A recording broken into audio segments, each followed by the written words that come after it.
আমাদের সবচেয়ে বড় দুর্বলতা হলো হাল ছেড়ে দেওয়া।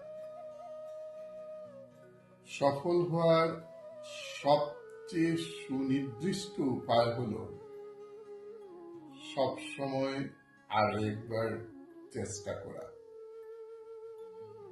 আপনি চেষ্টা করুন, নিজের মধ্যে আত্মবিশ্বাস রাখুন এবং ধৈর্যশীল হন। দেখবেন আপনি অতি সহজেই সফল হতে পারছেন। আপনার ত্যাগ এবং আপনার আত্মবিশ্বাসী আপনাকে অবশ্যই সফলতার চরম শিখরে পৌঁছে দেবে। কখনো হাল ছাড়বেন না, এগিয়ে যান।